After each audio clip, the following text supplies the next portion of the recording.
Macmillan Audio presents Dark of the West by Joanna Hathaway. Read for you by Dan Bittner and Barrie Kreinik.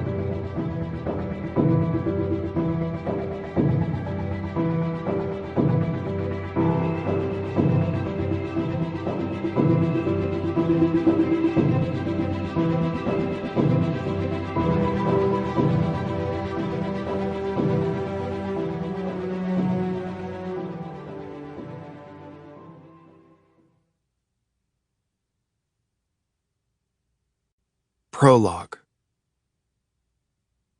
War is no good for the young, or for love. The commander learned this long ago, that it's the youngest and most in love with life, with the world, who splinter quickest beneath its weight.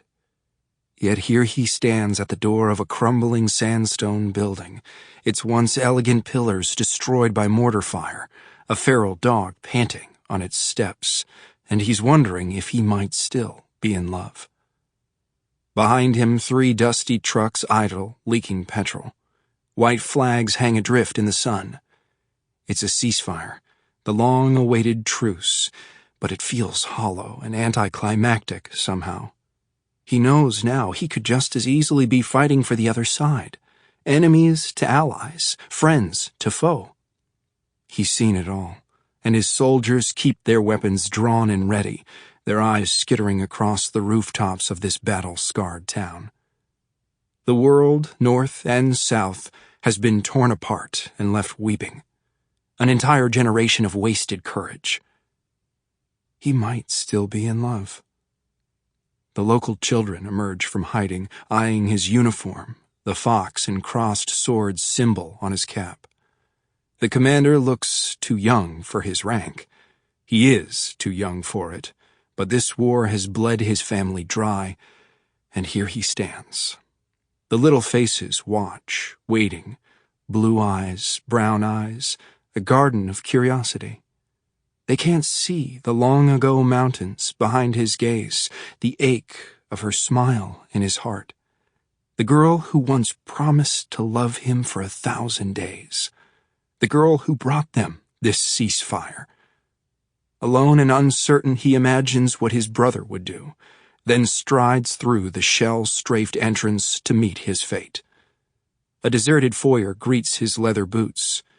Its ruined walls sag in defeat, a fractured chandelier wobbling above and winking near a hole of blue sky. There are ghosts of another life everywhere.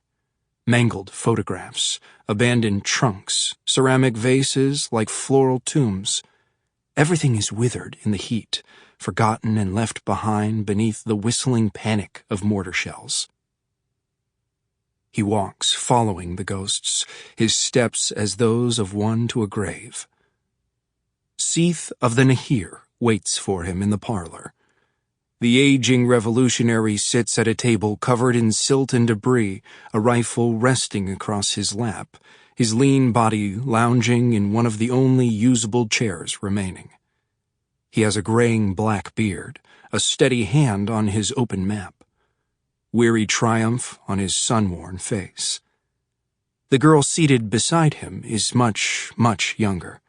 She has her own gun, her own expression, but the commander only allows himself to see her as a phantasm to the right of his vision. In his mind, she is exactly as she once was. Raven hair long, breaths gentle, posture straight and formal. A princess. He doesn't dare behold her fully now. Aeroplane propellers growl in the sky above, rattling the damaged roof. They belong to the young commander, a memory of strength and a reminder of the power he once held in a time long past. The thrill of the engines that once gloried in his veins, and yet here today, the sky can't save him from the earth.